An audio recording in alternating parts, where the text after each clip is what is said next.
because of the foul.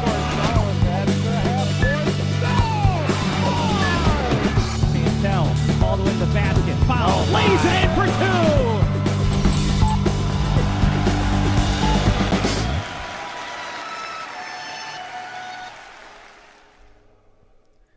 Hello, high school basketball fans. Welcome to the season premiere of the Upstate Hoops Podcast here on Sunday, December 5th, 2021. I'm Jim Sinicropi, live inside the FingerLakes1.com studios here on the third floor of the North Park Street building in Seneca Falls, New York. And we're glad to have you along for our first edition of the 2021-2022 high school basketball season. We're covering Wayne Finger Lakes high school girls and boys basketball. We're going to talk about our coverage plans here for the season at FL1 Sports. We're going to recap the first week, look ahead to the second week, and of course, our first edition of our power rankings.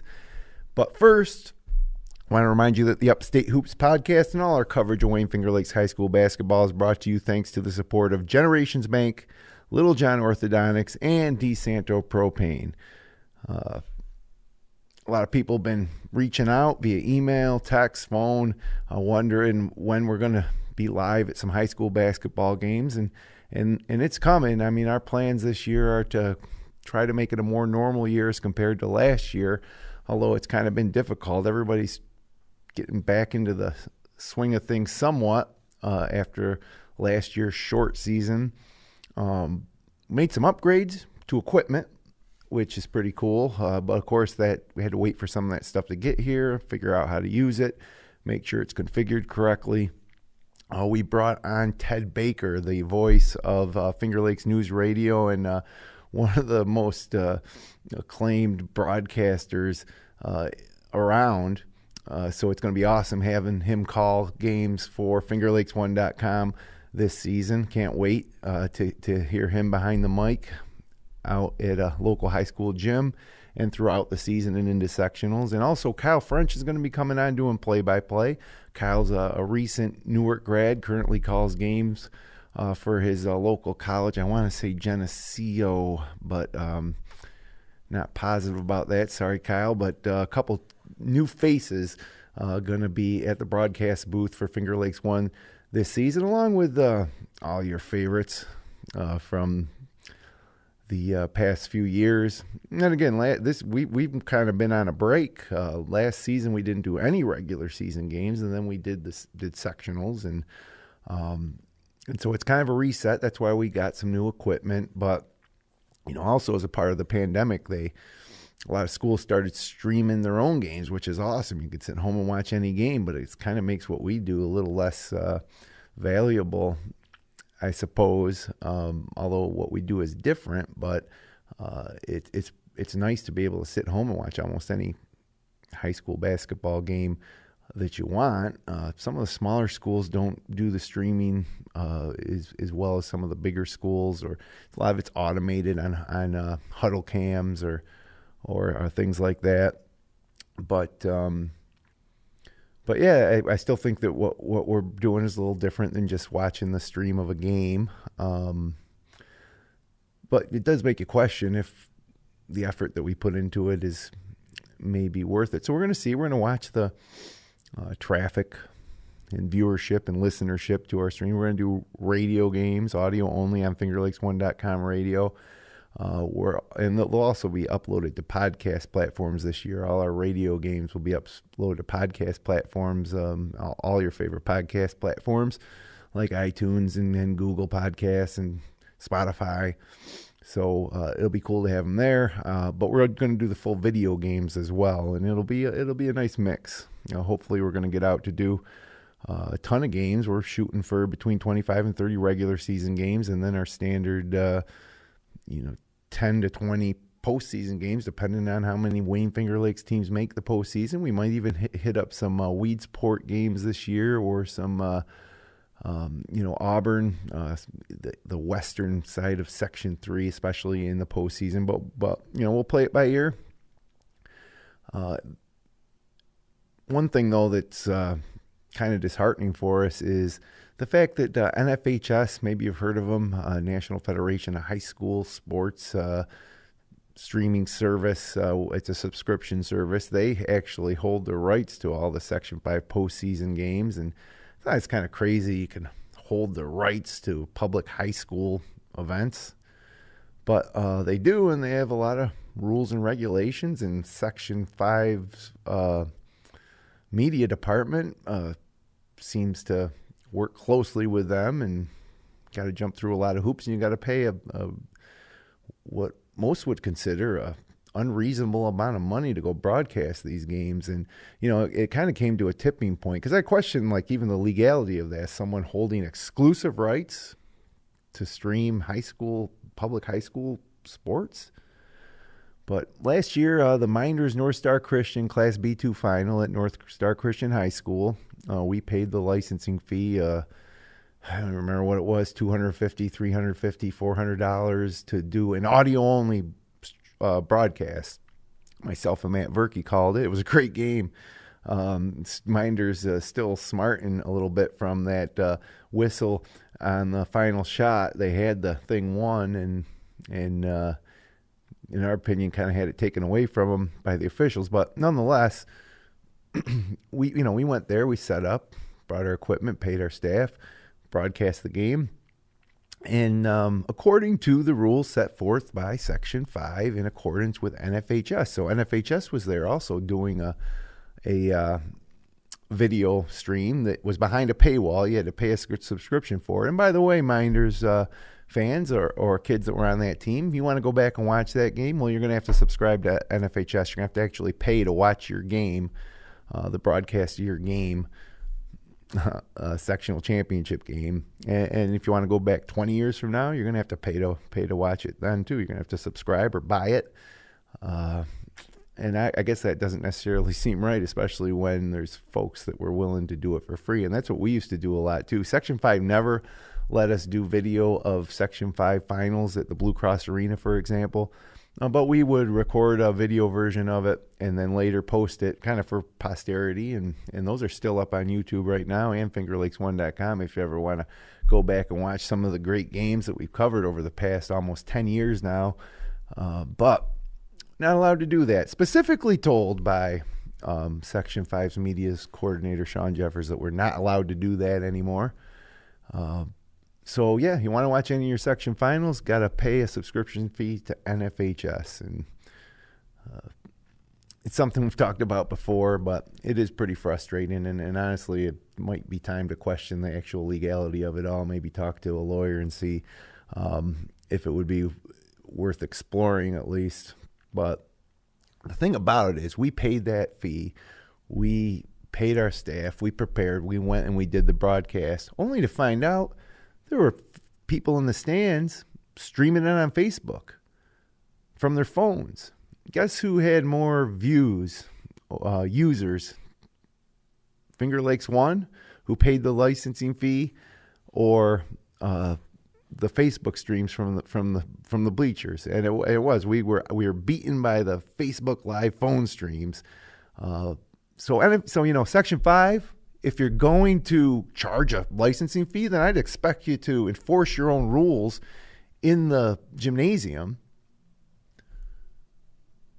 Maybe that's what we should do. Maybe we should show up at some of these games and just sit in the bleachers with a phone, and we'll talk into the phone while we watch the game and stream it on Facebook Live. So, anyways, that's the end of my rant. But I just wanted you guys to understand kind of some of the things we consider when we think about if we're going to do this over the whole winter. A lot goes into it. And so this year will be, we plan on keep doing it, but I don't know. I feel like something has to change. But nonetheless, we're here to talk about the 2021-22 high school basketball season, and it's already underway. With just over a week of action in the books for the girls and 1 week for the boys. And we learned a little bit about some of the teams in the Wayne Finger Lakes. I guess the best way to do it is to kind of run through the results and give you some of the details, talk about it a little bit. We'll start with the boys going back to Monday. That had been November 29th. a week ago tomorrow, as we're taping this on a Sunday afternoon, which, by the way, I don't know if if the Upstate Hoops podcast is going to be a regular time every week. It's tough to schedule with COVID. It's been difficult to bring students into the studio like we used to. I think, last year I did it from my home studio. We did the podcast. So, but we do plan on doing something every week. We need to release the power rankings every week. And so this is the first of what should be many editions of the Upstate Hoops podcast this season. So again, heading back to Monday night, the boys season opened up with a couple of games featuring Finger Lakes West teams. The Romulus boys with a big win, 63-32, easily over Hammondsport in Romulus. Ben Jessup with 20 points, Henry Morse with 18, Zach Butler with 13. And those are some familiar names. And Joe Peisnack's Romulus Warriors, in what really is a wide open West, is the smallest school in the Finger Lakes West and all the way in Finger Lakes. Seeing if they can make a run into Finger Lakes West title consideration this year, and then maybe a Class D sectional title. I mean, like I say, this is an experienced team they're bringing back, and they're off to a good start. Also on Monday night, Honeoye with a nice win at Arkport Canaseraga, 51-18. Tuesday night, South Seneca traveled to Campo Savona, and Campo Savona came away with a 57-38 win. For South Seneca, Ray Steen had 11 points, and Ethan Laverick had 8. Riley Moses had 7. So South Seneca, once one of the elite boys basketball programs in the state, even struggled for recent years, and they're off to a slow start to their season here. Also on Tuesday night, we had a little crossover. Lions hosted HAC, and this is a really good Lions team again, and they're going to have trouble finding too many challenges, I think, in Wayne County. So I was kind of surprised to see one of their options to schedule a team outside their league would be against a Finger Lakes West opponent like HAC. But nothing against HAC. They're a solid team, and they gave Lions a run for their money. Lions ends up with a 63-49 win. 4 technical fouls in this game. I mean, why the heck would there be 4 technical fouls in a Lions HAC game? Regardless, the Lions 1-0 after this one. But HAC, as I mentioned, not a bad team at all. After a good season last year, they return a lot, including Max Brown, who's listed on the rosters as Max Yamil Cabazudo Brown. 16 points to lead the Wolves. Theo Colissimo with 7 for the Lions. J.C. Walker, remember that name, 25 points to lead the way. Jalen Battle with 13.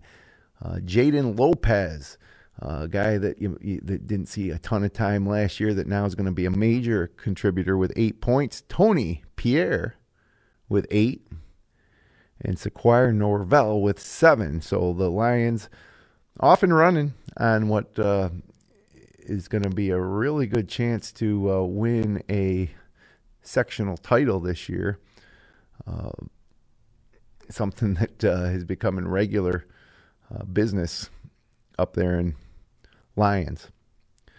The Minders Academy Blue Devils kicked off their season. Kind of high hopes for the Blue Devils. They lost a lot after their run of so close to a sectional title last year. Jared King, Sammy Lorenzetti, a couple of the guys that come to mind that are gone off that team that had a pretty big impact. But they do return a lot. They got some younger guys coming up. They fell to the Wolves of Union Springs at Union Springs, 62-50. Now, this Union Springs team's a pretty good team, I guess. This Minders team played them in Summer League and lost. But Minders drops a 12-point decision there to start the season at 0-1. And, this Minders team, also a team that plays in a tough league, one of the smaller schools in the Finger Lakes East, although they're usually competitive near the top of the Finger Lakes East. But then they get to go into sectionals in a smaller class, B2, with Penn Yan, who's in the same situation, a B2 school in the Finger Lakes East, where they got a chance to win a sectional title almost any year. So moving ahead to Wednesday, the Wayne Eagles, by many accounts, the favorites in the Finger Lakes East this year. Mason Blankenberg, senior year, about to get underway, or it's underway now. In a big way, 71-38, they defeated Rochester Prep. Mason Blankenberg had 22 points. Paul Ostrowski III had 14, and Alec Gilbert had 10 for Bill Thompson's Eagles off and running. Thursday night, Geneva, new head coach Ed Collins. You remember him from you remember him for a couple of reasons maybe. One, he was the Geneva girls head coach for years, where he won sectional titles. And his son Tyler Collins, a standout point guard at Newark. Going back probably about 6 years ago now, I believe, before he had an outstanding college career at Brockport as well. But the Geneva Panthers under Ed Collins with a 48-47 win against Wellsville at Geneva. A lot of new faces on this Geneva team. Manny Townsend, 12 points, 5 rebounds. Ethan Townsend, 11 points, including 3 3-pointers. Devin Thomas, 9 points, 9 rebounds, couple of blocks. Keep an eye on this Geneva team. It's tough to gauge some of these teams until we see them play a few games with so much turnover and the limited exposure we had to high school basketball last year with the season not starting until, when was it? It was such a short, February did it start? It was a short season. It was like a 4-week regular season, then boom, sectionals and no states. But this year, plans are regular season, a full regular season, full sectional slate, and on to state tournaments, Far West Regional, whole deal, which will be exciting to look at what local teams maybe have a chance to take it to a state level here by the end of the season. Also on Thursday night, Newark and Waterloo. Waterloo traveled to Newark. A lot of bad blood between these two teams over the past few years. A lot of great games, too. Not this one. The Reds at home in their home opener with a 75-38 win over Waterloo. Now, Waterloo had some big losses to graduation. Also, new head coach, Coach Rice, taking over for Coach Darnell, who, interestingly, they were both on the same team in high school, Coach Rice and Coach Darnell at Clyde Savannah. And with any turnover of coaches, it takes a little while to get your system in place. But for the Indians, Devin Mulvey Salerno with 9 points, Carson Hay Snyder with 8, Jordan Kraft with 7, Kyle Emerson with 5, Kyler Emerson with 5, Nolan Saluka with 5.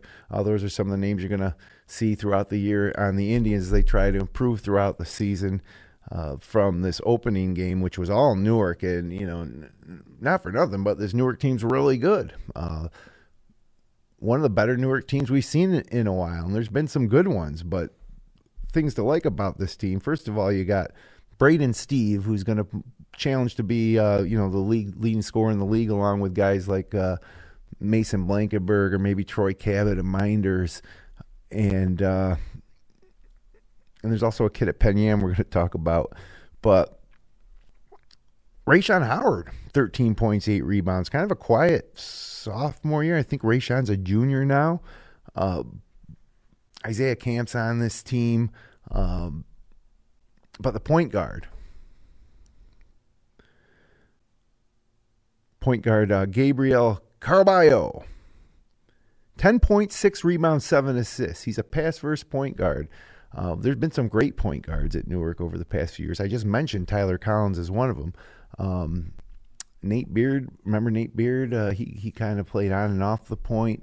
But one of our favorites, Jose Santel, another great point guard. But a lot of those guys were shoot-first point guards, or they scored a lot. Caraballo can score, but he sets his team up well. This team seems committed to defense. They seem unselfish. And when you got a guy like Caraballo that can get into the lane and kick it out to a shooter like Braden Steve, and then you got the big guys inside like Isaiah Camp and Rayshawn Howard, I don't know, it's a pretty good team for Coach Couparis this year, and they're off to a great start with that win on Thursday night against Waterloo. Now, Minders back in action on Thursday. They hosted Bloomfield out of the Finger Lakes West. Now, this was a shocker, more so than the loss to Union Springs for the Blue Devils. They were down 3 at home to Bloomfield. Nothing against Bloomfield. And again, we haven't seen a lot of these teams yet to even know what we got. But traditionally, a Finger Lakes West team, especially Bloomfield, hasn't had much success in recent history, especially if you're measuring your success by winning your league in what traditionally is a smaller, weaker league in the Finger Lakes West to sectional success. It's been a little bit of a while for the Bombers. But they led at Arthur L. Baker in the third quarter to Minders. Might be because of Cameron Smith's 24 points, Xavier Williams, 9.7 rebounds, Isaac McClellan, 9.8 rebounds. But I haven't watched this game, on YouTube, on the school stream. It's kind of funny because I see some of these kids on Minders, making threes and, doing the hand signals. We've all seen it, but you're 0-1 and Bloomfield's giving you a game in your home gymnasium. Might want to pull back the antics a little bit, focus on basketball, and maybe get a few wins under your belts before we start with the theatrics. And again, a lot of times we're a little harder on Minders right here in Seneca Falls. I'm a Minders grad. We're neutral in our coverage, but when it comes right down to it, I'll be rooting for Minders to win, as I do with most Wayne Finger Lakes teams, especially when we're playing outside of the leagues. But this Minders team should be better than what they've shown so far. But I can remember being pretty hard on Minders last year, early in the season, in the short season, and thinking that maybe they didn't really, the way they were playing, maybe don't have a chance to even get out of the first round or two of sectionals, but they went all the way to the sectional finals, and by all rights, they won it. Jake Smith, another one of the guards they lost. I mentioned Lorenzetti and Jared King last year. So they did have significant losses, and it usually does take a little time. You got Hillmeyer and Bruni trying to fill in at the point guard, which they're both natural point guards. That's the positions they've played. How they mesh together, maybe even being on the court together at the same time. Sometimes you got Troy Cabot, Michael Bogart, Jaden Key, a kid who showed a lot of promise over the past couple years, another big guy inside. This Minders team could be similar to last year. They just need to first, find their style, find their identity, and then, trust each other and go with it. Again, they'll always be a contender in Class B2. Right now, they're 1-1 after surviving the Bombers of Bloomfield at Arthur L. Baker. Lions and Clyde met up on Thursday night. Now, we've seen some great Lions-Clyde games over the past 10 years of coverage here at Finger Lakes 1, that's for sure. This one was not, and we didn't expect it to be.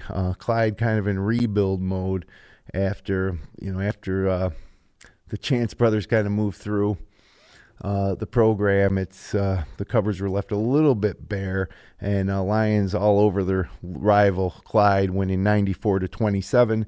J.C. Walker, 24 points, 17 rebounds. Jalen Battle, 24 points. Jaden Lopez, 13 points, 8 assists. Tony Pierre, 14 points. Mike Briggs, 9. The Lions are stacked again, and they're playing in a league where generally some of the schools that might contend with them, and you go back 5 years ago, the Wayne County League was unbelievable. I don't see who's going to give Lions a challenge in league this year. We'll talk about a couple teams that maybe could coming up here, and two of them that I thought could, especially one. I thought maybe East Rochester might be that team, but they went to Gananda, a local rivalry game, to kick off their season, and Gananda wins 60-51. So that was kind of a surprise to me. Gananda, after having suffered some losses of their own, defeated the East Rochester team that brought some players back by 9. So you can look at it one way. Maybe Gananda or East Rochester can challenge Lions, or maybe it means that neither one of them can. We'll find out. The Williamson boys also at Marion last week with a 46-24 win, and this is a Williamson team that also features a lot of familiar faces Returning, Marshall Faniel scored 13. Matthew DeFisher with 11. Troy Ingram with 8. So the Marauders could potentially be improved in Wayne County. And one more Wayne County result from last week. The Red Creek Rams are back with a 54-49 win over Sodus in Red Creek to start their season. And then Friday night, only one game featuring a pair of former Finger Lakes East rivals, Penn Yan and Mid Lakes. Mid Lakes now in the Finger Lakes West. Marcus Whitman boys staying in the Finger Lakes East. So kudos to Coach O'Connor. They're going to be the smallest school in the Finger Lakes East, and they lost basically their whole starting lineup last year from one of the best teams in their program history. But they're sticking it out in the East. Mid Lakes to the West, and Penn Yan held home court against the Screaming Eagles, winning 74-52. For Mid Lakes, Mike DeHaan had 12, Ricky Wright had 12, Jared Brownell had 12. For Penn Yan, Brigham Hansen, 29 points to lead all scorers. Griffin Emerson with 18, Tanyan Dunning with 9, and Oliver Conley with 6. So Penn Yan, one of those teams that I think is also going to be a little better than maybe people anticipate, especially with a scorer like Brigham Hansen. It's pouring in 29 in his debut. Let's move over to the girls now real quick. They started a little earlier. There was a tournament in Red Jacket featuring Minders, Red Jacket, Alexander, and Mid Lakes. I got to see some of these games. The opener featuring Minders and Red Jacket saw the Lady Blue Devils with a 48-18 win behind 14 points from Maddie Verkey, 4 3-pointers. Haley Moshe had 10. Bridget Miller had 10 for Red Jacket. Emily Record with 9.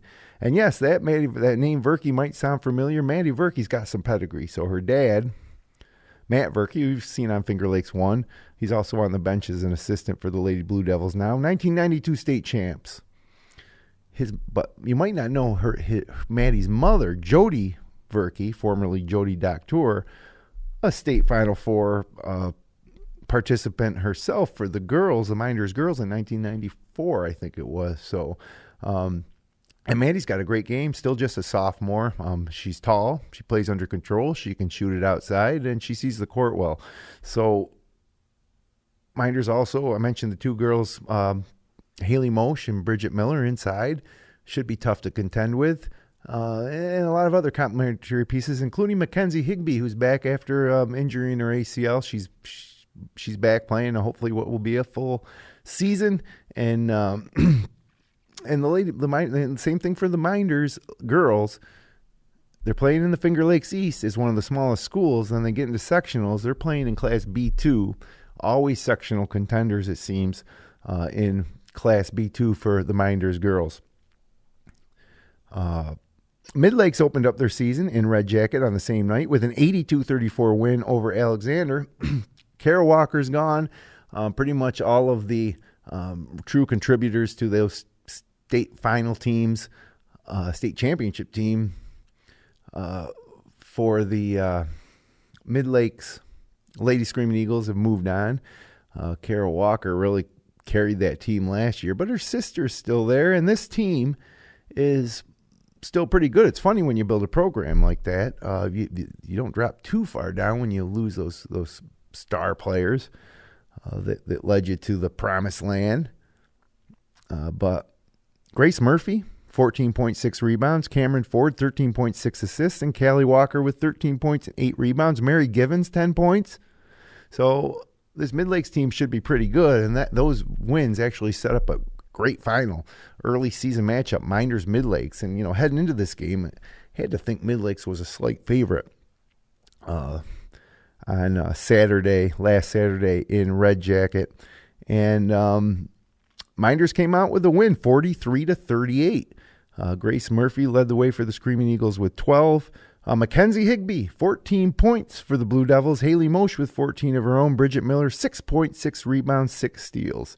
So the Lady Blue Devils capture the Thanksgiving shootout at Red Jacket, start their season 2-0. Pretty impressive. I was really impressed by the way they opened their season. Honestly, it was a bit of a question mark. Looked to be improved. Should be fun to watch this season. Red Jacket in the consolation game lost to Alexander 62-30. Natalie Lies-Sardone, sorry, I'll get the pronunciation on that one right for the next show, 11 points. Emily Recker with 9. Moving ahead now to Monday and the true kind of opening week for the girls. The Lions head coach Marty Colgrove, the new head coach Kristen Bassett, is now a JV assistant, or assistant coach, JV coach for the Mid-Lakes program. Turned the program over to Marty Colgrove, and he's off to a good start with a 60-39 win over Marcus Whitman. You remember Liz Royston taking over that program in Marcus Whitman. But Jayla Bell, 29 points, 10 steals. I think you're going to hear a lot of Jayla Bell this year, making a statement early. Is she 9th grade now or 10th grade? These are the things I got to get up to speed with on a new season. But she's still very young, and Marty Colgrove's got his score for sure.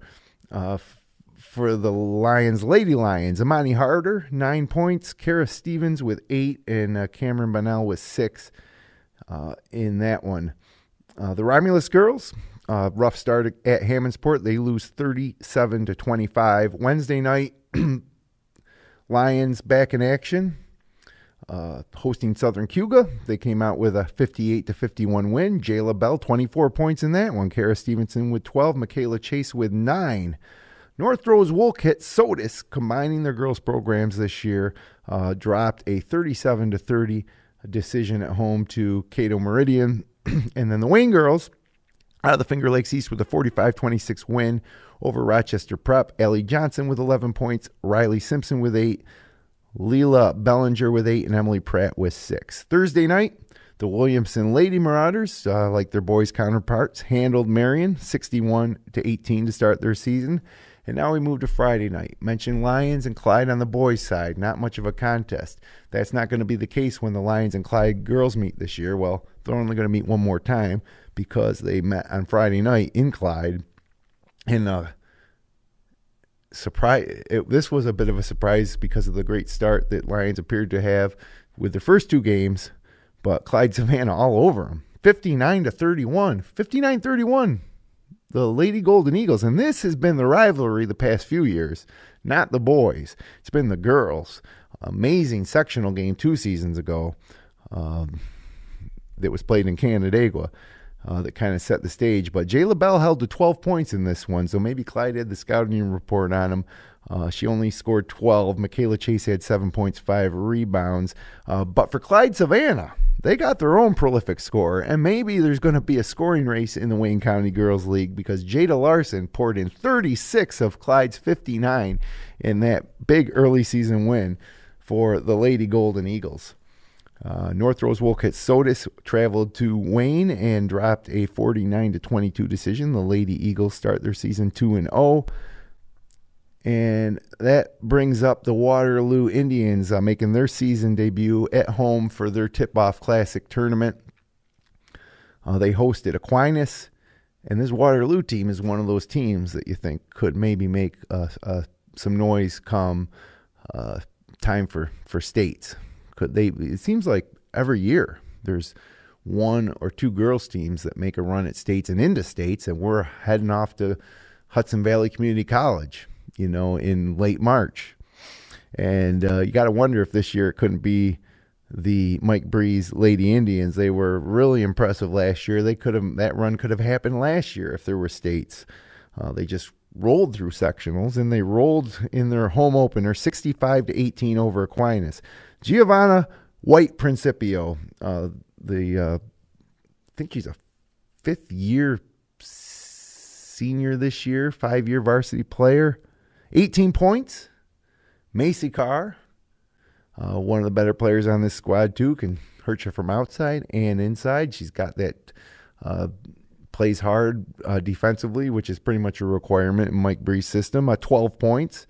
Addison Bree, mentioned Mike Bree. That's his daughter. I think she's in 8th grade. She had 9 points. Natalie DeSanto, 6 points. Jasmine Lewis, 6 points. Morgan Caraballo, 6 points. Devancha Laux, 6 points. A lot of these names are familiar because they've been up on varsity and been contributors for for some of them 3-4 years now, even as youngsters. So this Waterloo team, obviously favorites to win the Finger Lakes East, favorites to win Class B1 sectionals, and I wouldn't say favorites to go to states, but contenders to get to states. But a lot of season left to go, girls. I don't want to put too much pressure on you or anything. Saturday in the second round wasn't so easy for Waterloo. They got the win, but they were held to 39 points, which may be a season low for points that they'll score this year. 39-26, they come out with a win. White Principia with 15 in that one. Morgan Caraballo with 10. Macy Carr with 9. So Waterloo wins their own tournament, starts 2-0.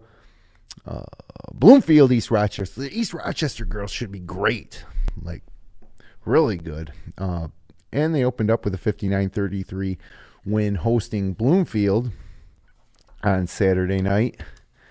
And that kind of wraps up the week 1 action, what should we do first, the week ahead or the power rankings? Let's do the power rankings. I know everybody's excited for the power rankings. Let's get them up here for your review. And again, we kind of had a preseason power ranking in place, but we didn't know too much, so it's better to let it see a little bit and then make some adjustments. And we did make some adjustments here. So here they are, your week 1 Wayne Finger Lakes boys power rankings. The Wayne Eagles, number 1. They've proven themselves to be the best team in the Wayne Finger Lakes over the past few years. And, a senior version of Mason Blankenberg is almost enough for me. But the Lions team's really good, too, at number 2. And Newark's really good. And we didn't even mention Palmac because they didn't play yet. But they returned everybody from a team that had a great season in the Finger Lakes East last year. The Goodness Brothers, they're at 4. But so much could happen between 1 and 4 there. Lions plays Palmac this year. I wish Newark played Palmac. I wish Newark does play Palmac. I wish Newark played Lions. I wish Wayne played Lions. I wish Lions played anybody outside of their league. But they do play Palmac. That'll be one to watch for certain this season. But there will be some shuffling here. And again, Wayne, Newark, Palmac going to play each other twice. So that'll sort itself out for sure. 5th, we got the Geneva Panthers. Again, Ed Collins taking over. They don't return a lot, but they're a bigger school and a pretty solid program. And, honestly, Minders was ahead of them before their early season struggles here. Again, that way Bloomfield played at Minders past week, says something about Bloomfield, I think, too. But it also was a little surprising to see a Finger Lakes West team come in and challenge Minders like that at home. So Minders starts the season in the power rankings at 6. Penn Yan off to a great start in 7. The Gananda Blue Panthers with that big win over East Rochester at 8. Marcus Whitman Wildcats, they bring back Connor Tommy, and they have some great JV kids coming up on that team for Coach Greg O'Connor. We'll have to see them in action. They start at 9, East Rochester at 10.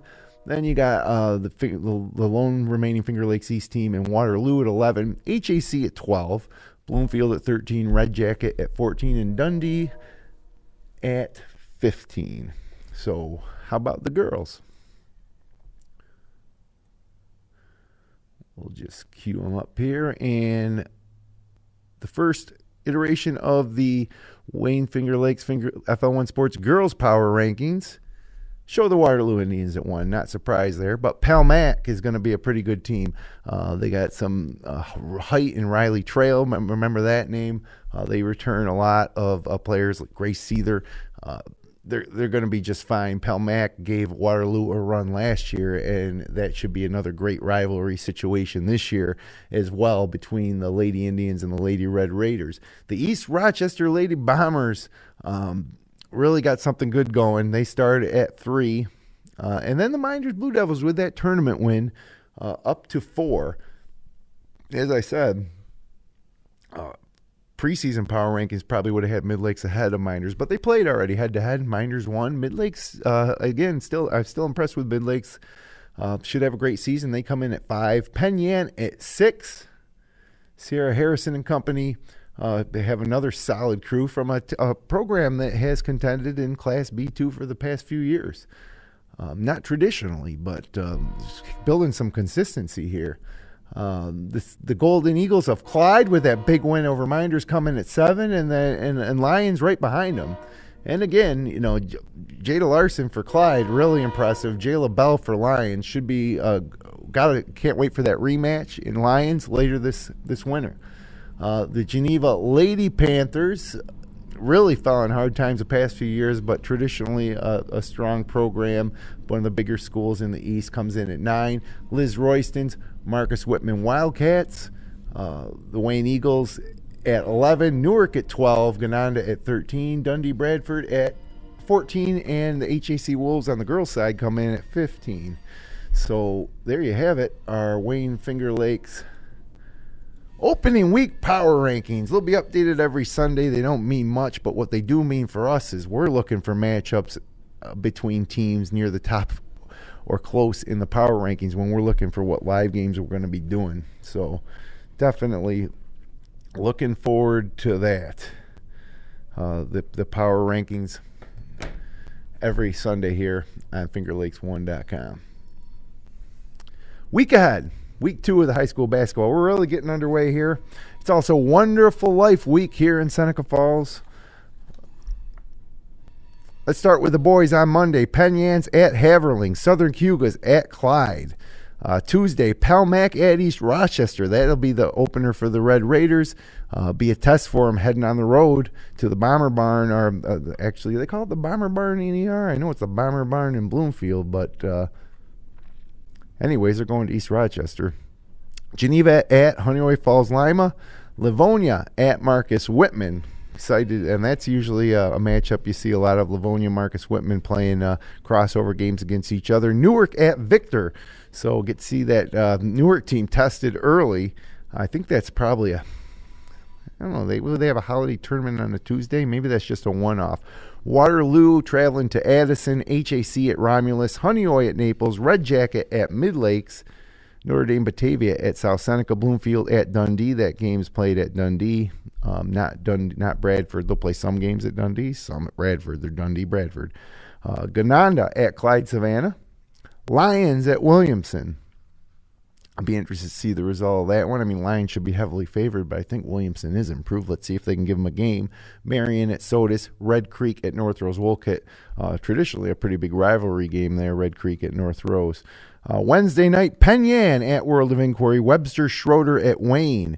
And then on Thursday, South Seneca at HAC, Romulus at Honeoye, Mid-Lakes at Bloomfield, and a game being played at FLCC. Naples at Red Jacket, Sodus at Lions. Friday night, Minders at Penn Yan. That's going to be a pretty fun game to watch because I think Penn Yan's maybe a little better than people thought, and Minders off to a bit of a slow start. That's going to be a big game for Minders. They'll be 1-2 with a in-league loss to Penn Yan if they don't come out of Yates County with a win that night.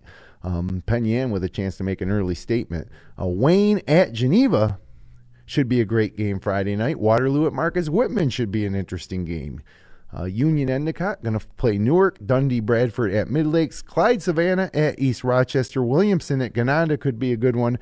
North Rose Wolcott at Marion. Brockport at Canandaigua. Always like to mention Canandaigua and Victor games when we can. Victor will be at Fairport. Then on Saturday, Union Endicott at Palmyra Macedon. Honeoye at Bloomfield in another game at FLCC. Lions all the way to East Aurora to face Olean. Now that will be a fun game to watch if we can get a feed of that one. See how Lions does against some top competition from Section 6. On the girls' side, North Rose Wolcott Sodus at Bloomfield at FLCC. Are they doing something in the gym at Bloomfield that they need to play these games at FLCC? I'll try to find out. Campbell Savona at Dundee Bradford. That game's at Bradford. South Seneca at Penn Yan. Webster Thomas at Wayne. Tuesday night, Clyde Savannah at Gananda. Should be a pretty important girls game for the Wayne County standings. Gananda usually a perennial contender, and Clyde making themselves look like an early favorite, along with East Rochester, who he already knows an early favorite. Williamson at Lions, North Rose Wolcott Sodus at Red Creek. Wednesday night, Dundee Bradford at Bloomfield. Romulus at HAC, Naples at Honeoye, Marcus Whitman at Red Jacket. South Seneca at Minders Wednesday night. A little Seneca County north-south battle there. Livonia at Mid-Lakes. Newark at East High. Newark never shies away from that tough, out-of-league schedule. I would like to see them play Lions, though. But Lions, a smaller school, they're going to risk sectional points. But still, the one time they did it, 7, 8, 9 years ago, we were there. It was the best regular season atmosphere for a regular season basketball game that I've ever been at. And then they never did it again. I mean, I still remember that game. How many regular season games do you intimately remember from 8 years ago? It was the first time they played since like 1946 or something, 1956. I don't know. It was 46 years is what it was. I'd like to see him do it again. I'd like to see him do it every year. The high schools are 10 minutes apart. Wayne at Eastridge rounds out Wednesday night schedule. Thursday night, East Rochester at Clyde. Gananda at Williamson. Marion at North Rosewoke at Sodus. Rochester Charter Academy. Rochester Academy Charter School. I think that's how they say it. They're at Red Creek. Canandaigua at Greece Athena. Friday night, Fairport at Victor. Then Bloomfield at Marcus Whitman. That could be it. We're going to find out a lot about both those teams. Again, Marcus Whitman in the Finger Lakes East. But Bloomfield really intrigued me after watching their performance in Seneca Falls last week. HAC at South Seneca. These are the girls anyways. Bloomfield girls at Marcus Whitman. I got confused there for a second. HAC at South Seneca. Honeoye at Romulus. Red Jacket at Naples. Geneva at Wayne. Pretty big matchup earlier. I think it was just 4 years ago. Those two teams met in the sectional finals. Mid-Lakes at Waterloo on Friday. The premier game on the girls' slate for sure. Early season Finger Lakes East matchup. Newark at Palmac. And then Saturday, Aquinas at Palmac. So there you have it. We did it. We got it in on the season premiere of the Upstate Hoops Podcast here on a Sunday inside the FingerLakes1.com studio. As I said, stay tuned. Live coverage of games coming, both audio and video. We'll have updated power rankings next Sunday. Trying to get a feel for things in this new season. Trying to get back up to speed, and that should continue just like most of these high school basketball teams try to show improvement towards sectionals. So will we with our coverage. I want to thank Kyle Evans of the FingerLakes1.com sports team for his early season nightly updates on our website.